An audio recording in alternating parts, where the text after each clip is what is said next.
ಇನ್ನು ಇಸ್ರೇಲ್ನ ಸೊರೊಕಾ ಆಸ್ಪತ್ರೆಯ ಮೇಲೆ ಇರಾನ್ ದಾಳಿ ಮಾಡ್ತು. ರಣಭೀಕರ ದಾಳಿಯದು. ಆಸ್ಪತ್ರೆಯಲ್ಲಿ ಭಯಾನಕ ವಾತಾವರಣ ಸೃಷ್ಟಿಯಾಗಿದೆ. ರೋಗಿಗಳು ಪರದಾಡ್ತಾ ಇದ್ದಾರೆ, ವೈದ್ಯರು ದಿಕ್ಕಾಪಾಲಾಗೋಡ್ತಿದ್ದಾರೆ. ಜನವಸತಿ ಪ್ರದೇಶಗಳನ್ನು ಗುರಿಯಾಗಿಸಿಕೊಂಡು ಇರಾನ್ ದಾಳಿಯನ್ನು ನಡೆಸ್ತಾ ಇದ್ದು, ಸೊರೊಕಾ ಆಸ್ಪತ್ರೆಯ ಬಳಿ ನಡೆದಂತಹ ರಣಭೀಕರ ದಾಳಿಯದು. ಸಾಕಷ್ಟು ಮಂದಿ ರೋಗಿಗಳು ಈ ದಾಳಿಯಿಂದ ಭಯಭೀತಗೊಂಡಿದ್ದಾರೆ, ಪರದಾಡ್ತಾ ಇದ್ದಾರೆ, ವೈದ್ಯರು ದಿಕ್ಕಾಪಾಲಾಗಿದ್ದಾರೆ. ಸುತ್ತಮುತ್ತಲಿನ ಕಟ್ಟಡಗಳಿಗೆ ಹಾನಿಯಾಗಿರೋದನ್ನು ನೋಡ್ತಾ ಇದ್ದೀವಿ. ಪ್ರಮುಖ ಆಸ್ಪತ್ರೆ ಇಸ್ರೇಲ್ನ ಸೊರೊಕಾ ಆಸ್ಪತ್ರೆಯದು. ದಾಳಿಯ ಬೆನ್ನಲ್ಲೇ ವೈದ್ಯರು ದಿಕ್ಕಾಪಾಲು. ಭಾರಿ ಭಯಾನಕ ವಾತಾವರಣ ಸೃಷ್ಟಿಯಾಗಿದೆ.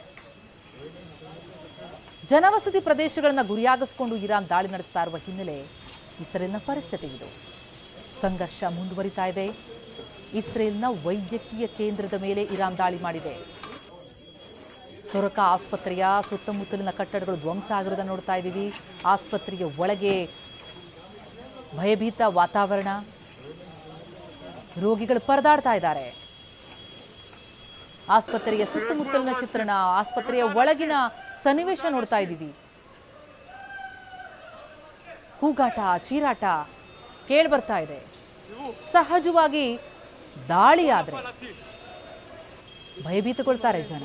ಅದರಲ್ಲೂ ಅಲ್ಲಿರುವಂಥವರು ಒಂದು ಆಸ್ಪತ್ರೆ, ರೋಗಿಗಳು.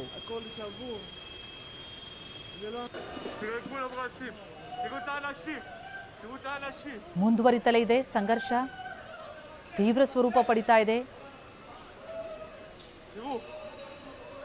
ಇಸ್ರೇಲ್ ಇರಾನ್ನ ಪರಮಾಣು ರಿಯಾಕ್ಟರ್ ಕೇಂದ್ರಗಳ ಮೇಲೆ ದಾಳಿ ಮಾಡ್ತಾ ಇದ್ರೆ, ಇರಾನ್ನಿಂದ ಇಸ್ರೇಲ್ನ ಜನವಸತಿ ಪ್ರದೇಶಗಳ ಮೇಲೆ ದಾಳಿಯಾಗ್ತಾ ಇದೆ. ಅದರ ಪರಿಣಾಮವಾಗಿ ಭಯಭೀತಗೊಳ್ಳುವಂತಹ ವಾತಾವರಣ. ಆಸ್ಪತ್ರೆಯ ದೃಶ್ಯ ಇದು. ಸ್ಕ್ರೀನ್ನ ಬಲಭಾಗದಲ್ಲಿ ನೋಡ್ತಾ ಇದ್ದೀವಿ ನಾವು ಇಸ್ರೇಲ್ನ ಸೊರೊಕಾ ಆಸ್ಪತ್ರೆಯೊಳಗಿನ ಚಿತ್ರಣ. ಜನ ಆತಂಕಕ್ಕೊಳಗಾಗಿದ್ದಾರೆ. ವೈದ್ಯರು, ಸಿಬ್ಬಂದಿ ದಿಕ್ಕಾಪಾಲಾಗಿ ಓಡ್ತಾ ಇದ್ದಾರೆ.